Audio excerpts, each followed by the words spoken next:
When we talk about substance use disorders, one of the main things that we need to know is how to differentiate between the different types of drugs used. So they would give a case study, and we need to know what is this drug being abused, or what is the withdrawal symptom of that drug. That's the main thing we need to identify. So let's talk a bit about substance use disorders. The physiology of substance abuse is related to dopamine, usually high dopamine, which is the impulse, and low serotonin, which is the impulse controller. So when dopamine is high, let's take a seesaw. If the dopamine is high, the serotonin is low. That means that the impulse to get the drug is stronger than the impulse controller. So you go get the drug. There are multiple pathways, but the most commonly known pathway which brings about positive reinforcement is called the NAC pathway, the nucleus accumbens pathway. We won't go into detail here, but the main thing you need to know is there's a genetic association of substance abuse. So there's a 4 times more higher risk of a family member who uses it passing it on to you. What is substance dependency? This is when you know you have a problem using that substance, but you still have to use it. The criteria includes attempts at withdrawal. Interests or the important activities given up so that you can use the drug. Tolerance. Tolerance is the phenomena in which you need higher doses to achieve the same level. So when we talk about blood alcohol levels in an alcoholic, we cannot really talk about that because these levels are way above what a normal person would usually have. Then there is harm, physical, psychosocial harm with continued use, such as some people would go into prostitution to earn money to get the drugs, or driving while impaired because they need the substance. Then there's always a desire to cut down or control use, but then the substances are being used are not easy to cut down or stop. If they plan to use these drugs for a short period of time, let's say for an exam, such as an amphetamine, if they stopped it there, then it is not substance dependency. But if it prolongs that time, this is also a criteria for substance dependency.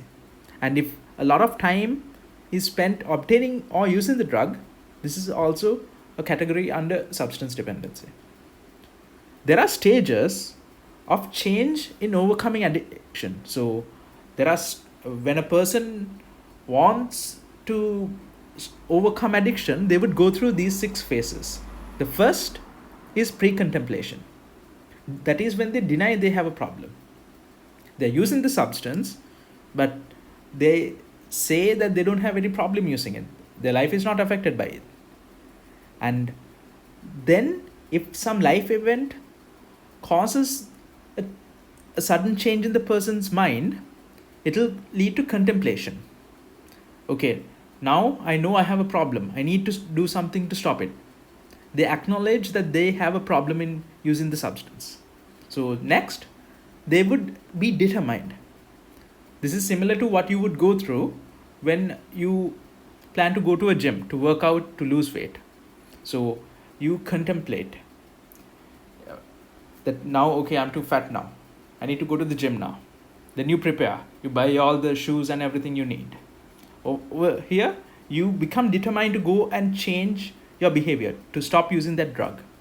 And then your action will make you go and try to do that, change in behavior. And then there's a maintenance phase. And finally, in most cases, there's also a relapse phase in which they would come back to their old behavior, usually due to a stress. Once an alcoholic, always an alcoholic. So it's better to not start abusing alcohol than to start and try to quit. And when we talk about drugs, there are 3 main groups that we will discuss: stimulants, depressants, and hallucinogens. The names tell it all, but we will go into detail of each of these. So here's the cycle. You pre-contemplate, say you don't have a problem, then you contemplate, saying, okay, I know I have a problem, I need to do something about it. Then you become determined and you take action. Then there's the maintenance phase, relapse, and it's a cycle. This table is the most important thing that you will need for your exams. You need to memorize this. There's no way around this. You need to memorize this because this tells you what the symptoms of intoxication of the main drugs are, and also the withdrawal. Wherever I have put treatment, it is mostly needed for USMLE Step 2. But then I go into detail of each of these drugs on its own chapter. So first, let's take a look at amphetamines. What do you look for in a case? There's pupil dilation, agitation, euphoria, tactile hallucinations, alertness, arousal, wakefulness.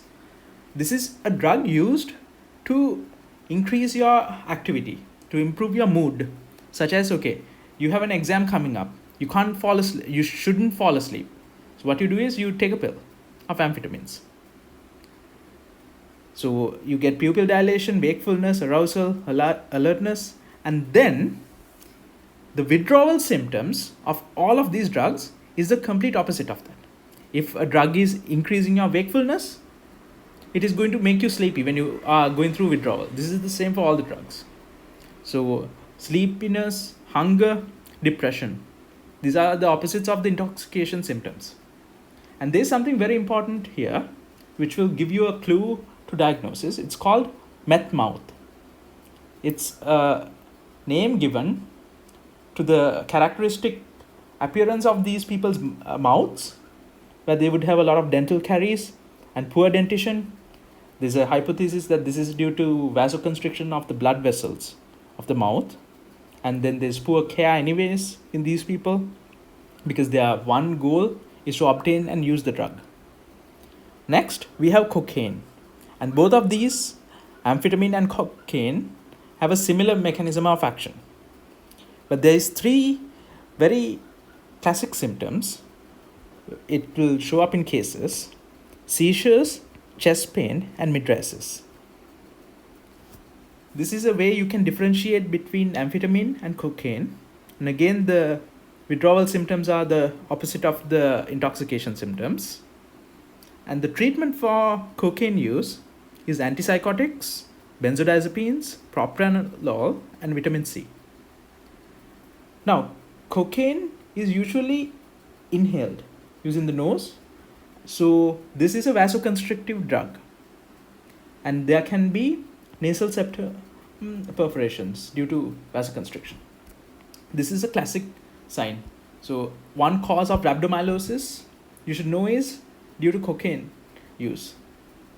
Then there can be heart problems, renal tubular necrosis, drug-induced depression. Next is opioids. This is used to decrease pain. One of the main side effects is there is going to be euphoria, then CNS respiratory depression, pinpoint pupils, decreased gag reflexes, and constipation. So these are symptoms which is common to use of opioids. Euphoria requires high doses, abusing doses.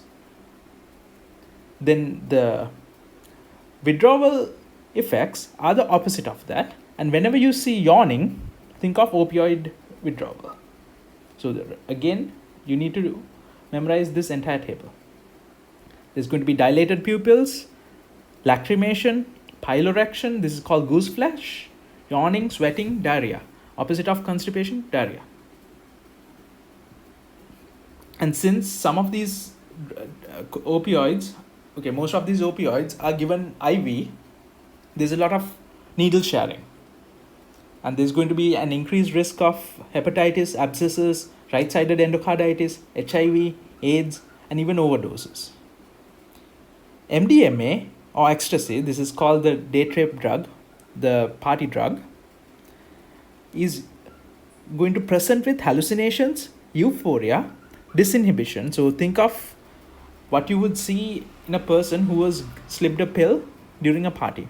Bruxism, that is the grinding of the teeth, altered sense of time and sensation, and the withdrawal symptoms are the opposite of that: anxiety, concentration difficulties, and depression.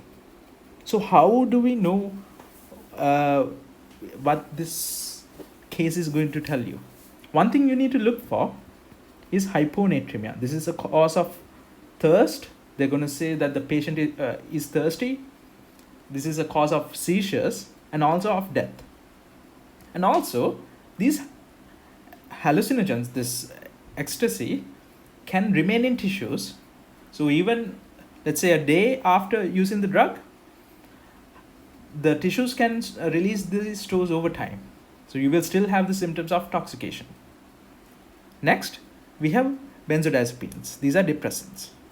So barbiturates are more dangerous because it has an increased risk of death due to respiratory inhibition. But benzodiazepines do not have that risk of death. So when you depress the patient with these drugs, there's going to be slurred speech, ataxia, emotional lability, disinhibition. And the opposite of this is going to be insomnia, anxiety, and seizures over time. This could be even after a week or so of going into withdrawal. And the treatment is you have to give them benzodiazepines again. And for USMLE Step 1, it's very important to know that benzodiazepines increase the frequency of chloride channel openings. This will be tested in everyone's exams.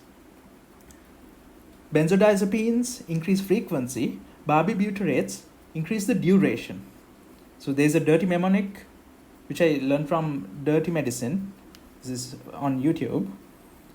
Ben wants it more frequently. Barb wants it to last longer. Use that as a mnemonic to remember this. Again, the credit goes to Dirty USMLE. Alcohol. This is the most commonly tested and the most important one to know. There's going to be slurred speech, ataxia, emotional lability, disinhibition, and if the person is intoxicated, usually there's no treatment, but we can go into mechanical ventilation if severe. And there's this drug, Naltrexone, to give a patient who is intoxicated. Remember this drug for the case study. Tremors, hallucinations, seizures, delirium tremens, these are classic symptoms of alcohol use. We need to go into detail about this, including the time periods, when we go to its own topic. And the treatment for withdrawal symptoms is benzodiazepines. PCP, the main intoxication symptom is violence. Now think of a person who just took this pill and in a short time they become really violent. They become really aggressive and they would start fights. And when a bouncer tries to come and push them out of the club, they would not even feel that pain. There would be psychosis. This is the effect of PCP. Look for that scenario in a case. And also, a common association is Rotary Nystagmus. So it's a combination of both vertical and horizontal nystagmus. The withdrawal symptoms are insomnia and mood disturbances, the opposite of that. Marijuana is a very important drug to know because this is going to present in three main ways. Okay, let's take it in three main ways. In the intoxication phase, they would appear calm, altered judgment, slowed reaction time, and there's something called munchies. So they have the need to eat. There is a burger shop in Sri Lanka called the Stoner's Corner. This was founded by a couple who would get high together, and whenever they get high, they would make burgers, cheeseburgers, and all of these different types of burgers. And they would always write down this recipe, and when they come back to their senses, they would make it and sell it. And now they have a huge restaurant which is based entirely on this concept. And something called conjunctival injection. This is basically red eyes. And usually there's no symptoms of withdrawal, but there can be decreased appetite, insomnia, and irritability, the opposite of the intoxication symptoms. There is a group of people who, when they use this drug, can go through psychosis. There can be paranoia. And there's another symptom called cannabinoid hyperemesis syndrome, in which there's a lot of vomiting when there's a change in the quantity used. Either you use too much or you use too little. And a classic presentation is they say that they need to take a hot shower, the word hot, to stop these symptoms. They need heat to stop these symptoms of vomiting. Remember this for a case study. LSD presents with visual hallucinations, euphoria, dysphoria, tachycardia, and hypertension. There's no withdrawal symptoms. Inhalants, there's belligerence. This is usually used by school children who can't afford drugs. So they would sniff glue and then they would get high and they become more assaultive. They would have impaired judgment, and you can give them haloperidol if they are agitated. There are some facilities, there are different ways to help people come out of drugs. One of these ways is something called detox facilities, which is usually found inside the hospital, because this is the first step they would take towards coming off some sort of a drug. So there's increased risk of side effects, the withdrawal symptoms. And there would be need for urgent treatment. So for around 5 to 10 days, these facilities provide a way to safely come off the drugs. Then they would usually go to a rehabilitation clinic, which starts with around 28 days. It can go up to 90 days, where they would learn about relapse prevention. And something which is important is this concept called a sponsor. These are people who are recovering alcoholics or drug users. The word recovering is important because you never actually recover from the use of alcohol or from the use of alcohol. You can very easily go back into using it, and that's the concept here. These people who are in rehab, right afterwards, if there's some sort of a stress, let's say there's some sort of stress, they can call these sponsors who will provide emotional and practical support to the people who are going through recovery. So let's say during relapse prevention, they are taught that if your job is making you stressed and makes you want to drink alcohol, leave the job, start a new one. Things like that. But if it comes to a point where they cannot just do that and they feel like they need to go abuse alcohol, they would call a sponsor who will help them emotionally and practically, physically if needed.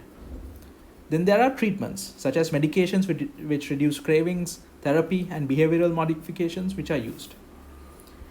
When it comes to assessing substance use, there's something called the CAGE questionnaire. And if there are 2 positive responses, this is considered positive for use. We commonly use this for alcohol use disorders. So the questions are: have you ever tried cutting down on the substance? Have you ever gotten annoyed by others who criticize your drinking or use? Have you ever felt guilty about your use? Have you ever used the drug as an eye-opener? That is, in the morning you need to take that drug to get out of bed. So these are questions which are commonly asked. Let's go a bit into each of these drugs. I will not spend a lot of time on these. Amphetamines, and they can mention something about bath salts, where the patient is using these bath salts because these crystals look very similar to amphetamine crystals. So we have a 21-year-old student who's evaluated by the psychiatrist. There's tachycardia, increased blood pressure, and his pupils are dilated.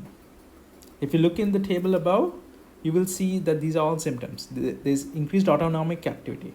The patient appears agitated and he's sweating. He says that he's anxious about the final exams, and he admits that he has been taking pills his roommate gave him in order to help him stay awake. He says that they help improve his concentration and get on by only a few hours of sleep. Improve concentration, get on by a few hours of sleep. He has not been eating as much and says his clothes are fitting more loosely on him. He does not see a problem with this, saying many people do this. So he doesn't have substance dependency.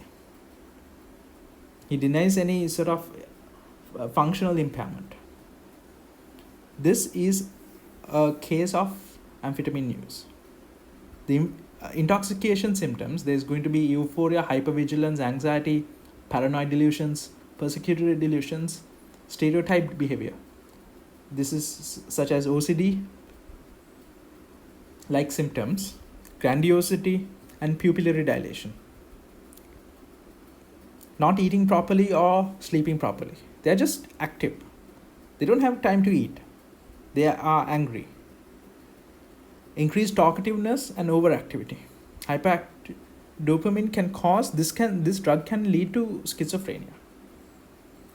Then there's increased risk of cardiovascular disorders, seizures, coma. The withdrawal symptoms are the opposite of the intoxication symptoms. So instead of being active, you are fatigued, you are depressed, you sleep a lot, increased appetite. All of these are the opposite of what we just learned about intoxication symptoms. Then there's going to be a lot of dysphoria in the first 2 to 4 days, and this resolves in 1 week. And when the craving for the drug increases, the suicide risk increases. So it's important to know that this is in patients who are dependent on the drug.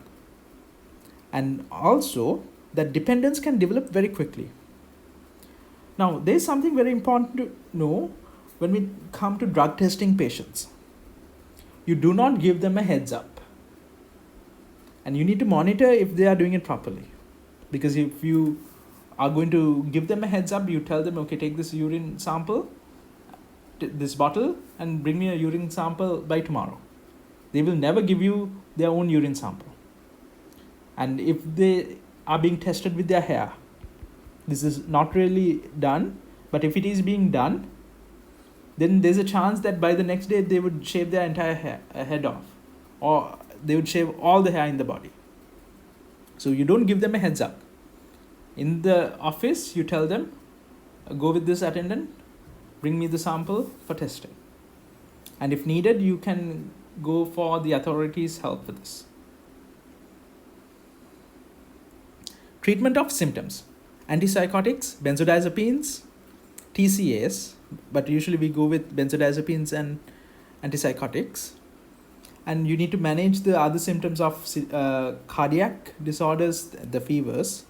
And usually these symptoms, these withdrawal symptoms are self-limiting, so you don't need any specific treatment. The next drug is cocaine.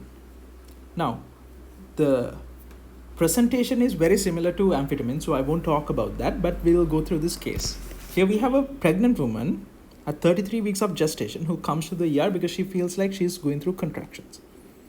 On examination, her pupils are dilated, she's agitated and nervous. She then changes her mind and says she does not want any further evaluation because it has been too long since her last smoke. She's adamant about leaving right away, and on questioning, she says that if she does not smoke soon, she will go into the withdrawal symptoms of the drug. She becomes depressed, very sleepy, and have intense food cravings. She has been in inpatient drug rehab for a while, but always relapses back to her drug of choice. She's on welfare and does not have custody of any of her 3 children. She says that they will probably take this one away from me too, and begins to cry. She says that she used to get high for $10 a day, but now it costs up to $100 a day. She trades drugs and money for her habit, and she cannot recall if she has been tested for HIV or other STDs. So this is substance dependence, and substance tolerance. The substance being used here is cocaine, and these are the classic signs. There's going to be tolerance for the drug, where you need more to achieve the same effect, and they would experience withdrawal symptoms without it. Knowing that it would harm the baby, she still has not stopped. Even though she has attempted to, it has never worked out. Chest pain is a common symptom, and you need to know this. There's diaphoresis, sweating, dilated pupils, seizures. All of these are associated with this drug use. Now, what are the risks to this patient's unborn child? So cocaine will easily cross the placenta, and it will be metabolized by the fetus, and the fetus gets high because of this. And there is an increased risk of fetal hypoxia, because this is a vasoconstrictive drug and abruptio placenta. Then there could be premature births, low birth weight, respiratory distress, bowel infarctions, cerebral infarctions. Basically, blood is not going to the organs, and increased risk of seizures.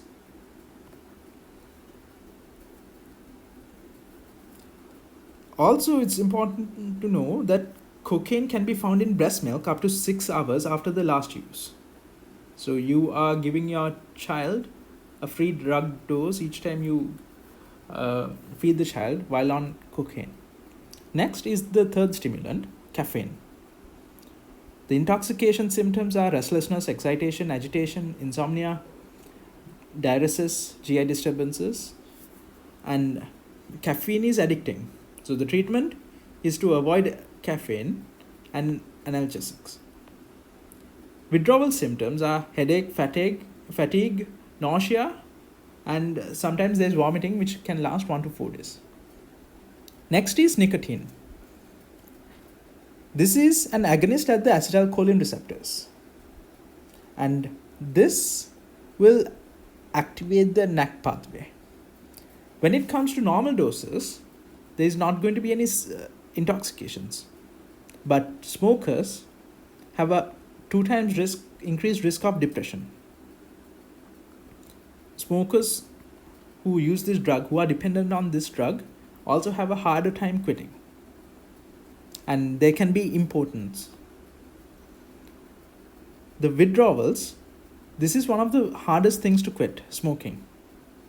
And the way you would do it is gradually decrease the person's body nicotine levels. So you would do that by giving them something like nicotine patches, nicotine gum, which are low dose nicotine, but it helps the person tape off the drug.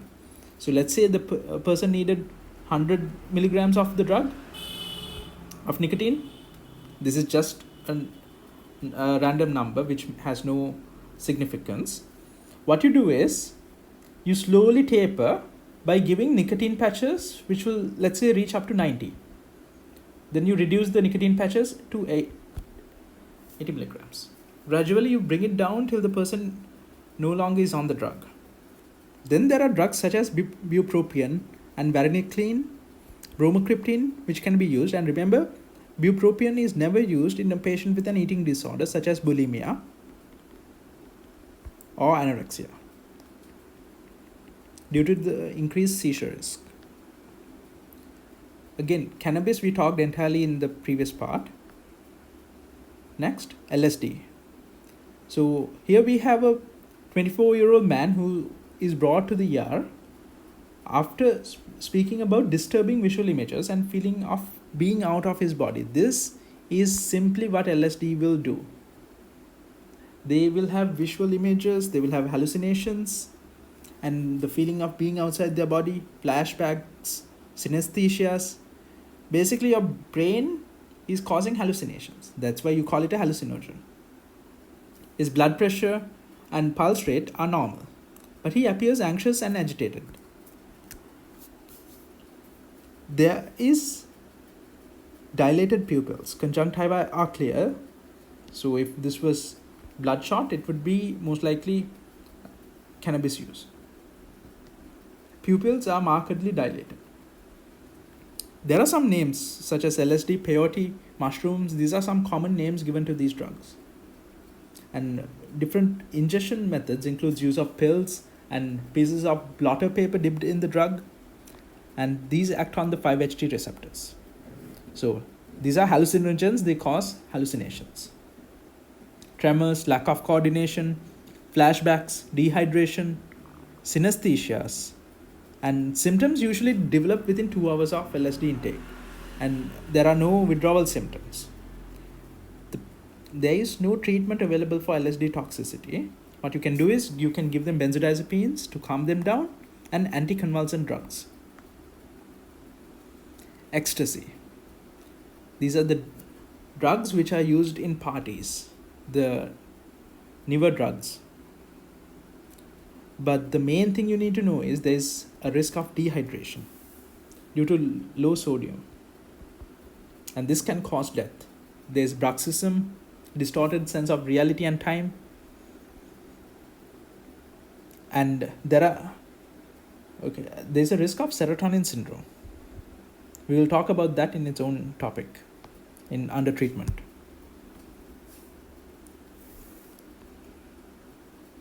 PCP or angel dust.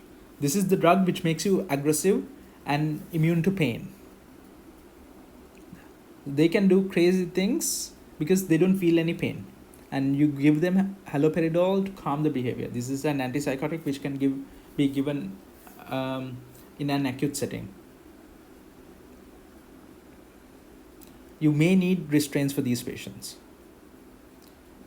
Our main drug that we need to know the most about is alcohol. Alcohol is not a drug which should be abused. It is legal. Once you turn the age of 21 or 18, okay, in the US it's 21, but once you turn 21, it is legal. But this is one of the worst drugs you can abuse because of the high profile side risks. Because there's a lot of side risks. You could easily die if there is withdrawal symptoms. So let's talk a bit about these. Intoxication can cause hyperactivity, social disgrace, violence, slurred speech, ataxia, coma. And if you do a LFT test, you will see that the AST value is 2 times the ALT value, at least. There is also a risk of these people getting pneumonia, inhalation pneumonia,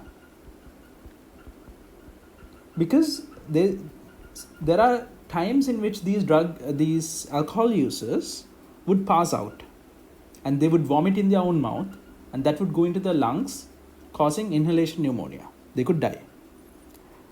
The main thing for the USMLE exam is to know the withdrawal symptoms and the time periods in which they occur. So there are 4 stages. The first symptom that the patients would get is tremors, and then GI upsets, agitation, insomnia. But usually tremors is considered the first symptom, which is almost within minutes to an hour of using the drug, and they can last up to 36 hours.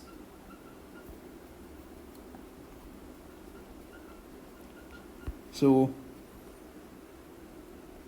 the first is tremors. I will put it as A because it's over here. Tremors, insomnia, diaphoresis, agitation, and GI upsets. Next, we'll begin at around 12 hours. And this is alcoholic hallucinations. So even though I put it as beginning at 12 hours, the one which occurs before that is withdrawal seizures, usually within 6 hours. And this can go on till 48 hours. And finally, the worst complication, the one which is most deadly, is delirium tremens, which can begin 48 hours into the stopping of the drug. So let's go into these again. Right after using the drug, and if you stop it, there's a risk of tremors, insomnia, GI upset, all of these. These can go up to 36 hours. Next, there would be withdrawal seizures. This will usually begin within 6 hours of stopping the drug. And then there is alcoholic visual hallucinations in the presence of intact orientation. This is not schizophrenia, which begins from 12 to 48 hours after using the drug. And finally, the most serious complication is delirium tremens. We talked about delirium, and this is going to present with life-threatening cardiovascular compromise due to sympathetic overdrive. There are other symptoms of alcohol use, such as alcohol-induced dementia, delusional disorders, mood disorders, anxiety, decreased libido, erectile dysfunction. All of these are associated with alcohol use.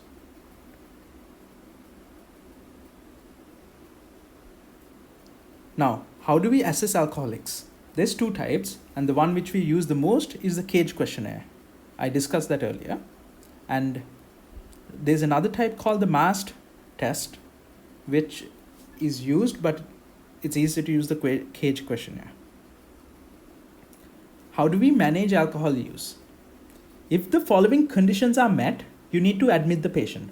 If there are any physical complications, complicated withdrawal symptoms, delirium, history of seizures, psychiatric conditions, poor social support, or pregnancy. And then you need to manage the symptoms based on if it is complicated or non-complicated. So if there's no complicated alcohol withdrawal symptoms, such as in a mild alcohol user, then we would give them benzodiazepines, chlordiazepoxide, which is less than 100 milligrams per day, and prophylactic thiamine to avoid Wernicke's encephalopathy. Remember this, alcoholic patients will present with hypoglycemia. So you need to give these patients prophylactic thiamine. You can give up to 100 milligrams intramuscular before giving them glucose. This is very important. Management of complicated withdrawal states includes the use of chlordiazepoxide up to 250 milligrams a day for around 10 days.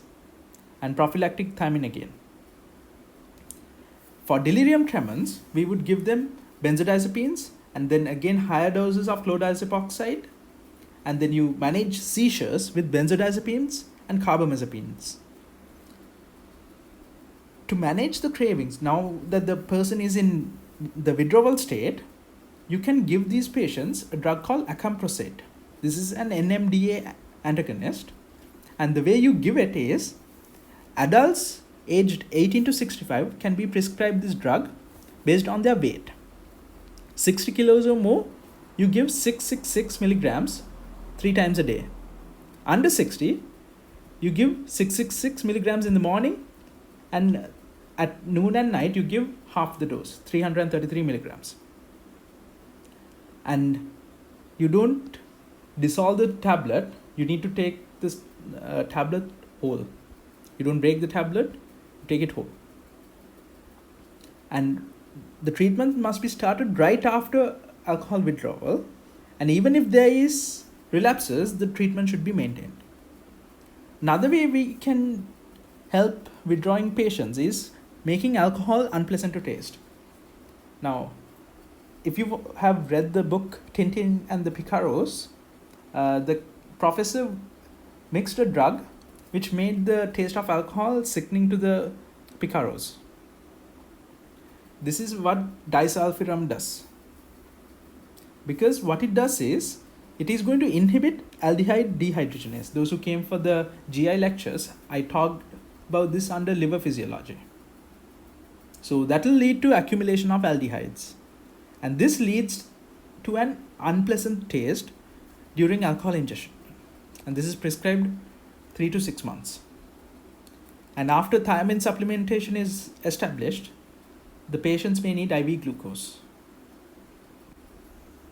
Naltrexone can be used to reduce cravings, and this is a drug which is going to act on the mu receptors. Then there are support groups such as AA, which help sustain abstinence and support the patient and the family. Delirium Tremens. This is when there's a rapid onset of confusion due to the alcohol withdrawal, and it manifests 48 hours into withdrawal, usually around 3 days. There's shaking, shivering, sweating, irregular heartbeat, hallucinations. This is a very dangerous syndrome and requires hospitalization. There's another condition called binge drinking. This is when the person would consume 5 or more drinks in one occasion. There can be associated violence, and for non-alcohol dependent people, it is considered 21 units to be binge drinking in men, 14 units in women. Sorry, this is a draft of the next edition, so there's a lot of errors. And then there's Wernicke-Korsakoff syndrome.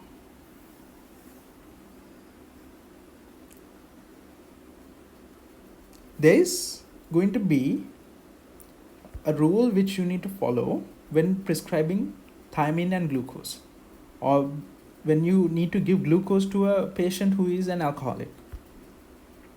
Always thiamine before glucose.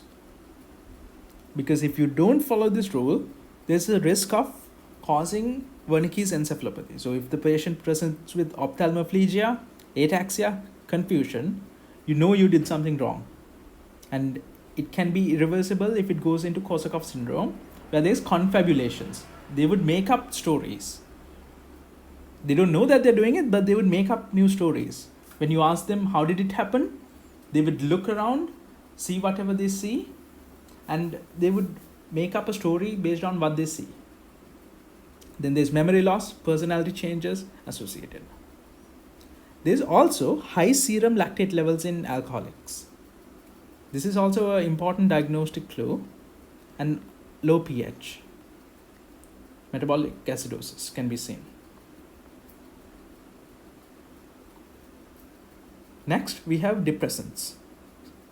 Opiates. Sorry, the second depressant, opiates. We have a 30-year-old man who's admitted for treatment of an acute asthma exacerbation. He has a medical history significant for chronic severe asthma with multiple hospital admissions and tobacco use, heroin abuse, hypertension, chronic untreated tinea corpus infection. He's on his 3rd day of nebulized albuterol. He's on these drugs, and when he starts to develop nausea, vomiting, and non-bloody diarrhea. So he was off his usual drug, and now is exhibiting withdrawal symptoms. He's going to develop nausea, vomiting, bloody diarrhea. There's no chest pain, no palpitations, shortness of breath, but there is teary eyes, dilated pupils, he's yawning, sneezing. Basically, the opioids would stop things coming out. When you stop using it, things start coming out. You have teary eyes, you have diarrhea, all of these, vomiting, nausea, all of these symptoms.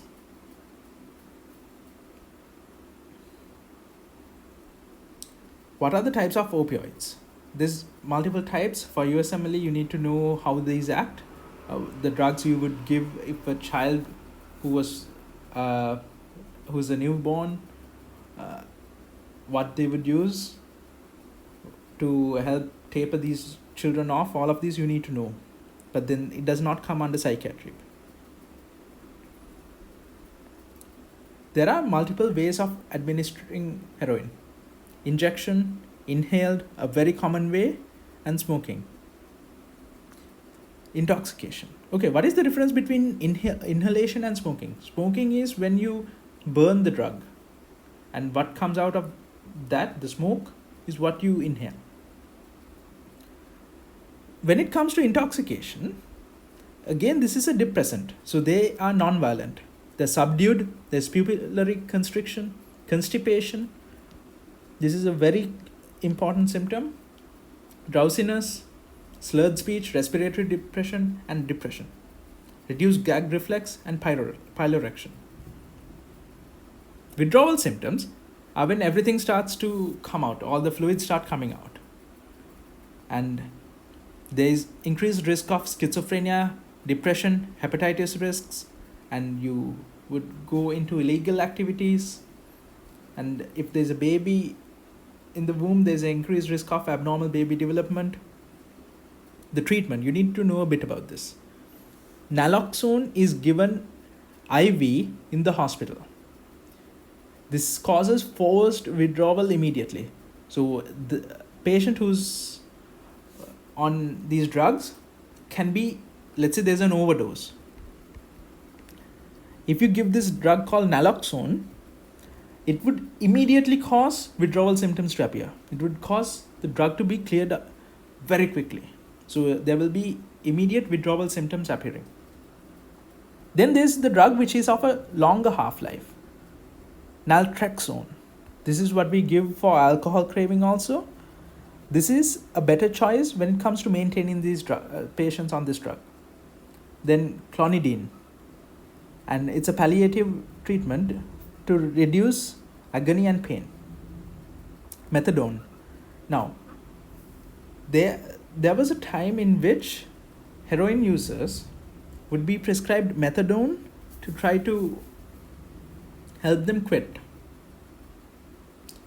So they would replace the heroin with methadone. But it is much more difficult to quit, but have less withdrawal symptoms. And finally, we have buprenorphine, which is a partial opioid agonist. Next, we have the next type of depressant, inhalants, such as pain thinner, paint, marker pens, and most commonly glue, which affects GABA. So these are used by school children usually, or poor males. We talked about this earlier. There's a symptom of crusting around the mouth. Sedative hypnotics such as barbiturates and benzodiazepines. We talked about this.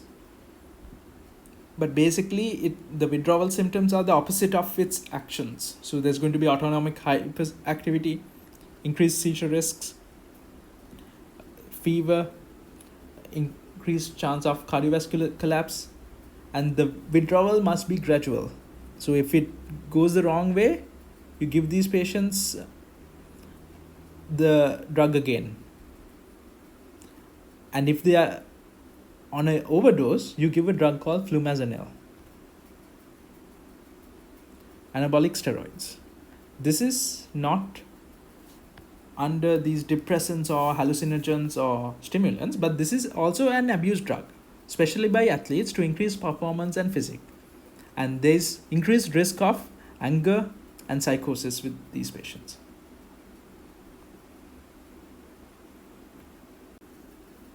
Now, I have a small announcement to make before I go into the case study. This book that you see where I'm using to teach these lectures is basically the draft of my second edition. And it will be available on Amazon starting the 30th of this month. So I will be adding all these case studies, including the answers and the explanations. And wherever Amazon sells, it will be sold. It will not be sold directly through any other publisher. Case study. A 29-year-old man is brought to the emergency department by his friends after vomiting at a party. The patient admits to drinking large amounts of vodka and says he feels better now. Temperature is 37.8 degrees Celsius. Blood pressure is 105/60. Pulse is 110. Respirations are 16 per minute.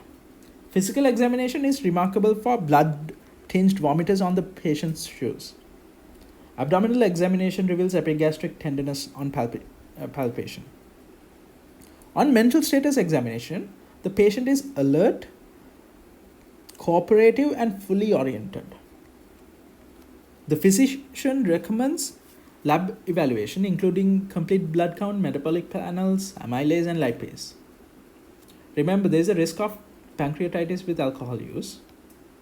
The patient insists that he is fine and wants to go home. Which of the following is the most appropriate response that you can give as a doctor?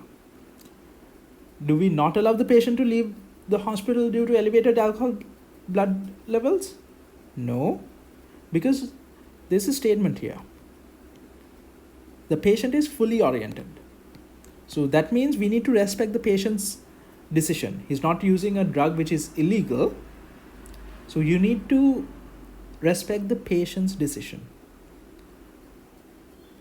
You need to explain the potential risks of leaving the hospital without further evaluation, but we do not hold them against their will. If they are fully oriented and they are capable of making their own decisions, you do not get involved and tell them no, you have to stay. You can't involuntarily hold them down. You need to let them go on their own way, make their own decisions. Next, a 50-year-old woman is diagnosed with metastatic bone cancer. The patient is treated with an opioid analgesic for bone pain that is well controlled during the first week of therapy. The analgesic dose becomes ineffective and the patient reports nausea and constipation. So she's on the drug. She has become very weak and unable to walk due to the pain. The opioid dose is increased and the patient is concerned about the side effects with higher dosages. The physician explains the concept of tolerance to opioids and that high doses are commonly required to treat pain. Over the next few weeks, the patient would likely experience which of the following symptoms? This question is testing you on your knowledge about tolerance. Tolerance to opioids develop quickly, except for two main things: constipation and meiosis. So if you increase the doses, there's no tolerance developed for these two, but for things like euphoria, sedation, all of these, there would be tolerance. This is the most common and the most severe of the two. So the answer is D. A 43-year-old woman underwent treatment with benzodiazepines for alcohol withdrawal. Prior to hospitalization, the patient was drinking 2 liters of wine daily. However, she has remained abstinent since discharge. She is interested in a medication for her alcohol use disorder, but she is worried that her cravings will overwhelm her self-control. A medication with which of the following mechanisms would be most effective? She's worried about her cravings. So we have two drugs, acamprosate and naltrexone. Acamprosate acts on an NMDA receptor. Naltrexone acts on a mu opioid receptor. Since we don't have anything about NMDA receptors, we go for the mu opioid receptor. We have a 20-year-old college student who was brought to the ER by an ambulance. The patient's friend saw her swallow an unknown substance at a party. A few hours later, the patient seems disoriented, appears flushed, and was sweating profusely. When emergency responders arrived, they found her having a seizure. The patient has no active illness except for a history of depression for which she takes an SSRI. She takes no other medication. Temperature is 41 degrees Celsius, blood pressure is elevated, pulse is 110, and respirations are 18 per minute. On examination, the patient is flushed, diaphoretic, hyperreflexive, with occasional myoclonus, and continues to be disoriented. Lab results show serum sodium levels, which is low. Which of the following substances is most likely the cause of this patient's conditions? And go back and check. Drug is ecstasy. They dance, think of it as they dance their sodium out of their body through sweat. This will be dancing and getting rid of the salts. That's an easy way to remember this. A 30-year-old man, okay, let me just talk a bit about the others. This is an amphetamine.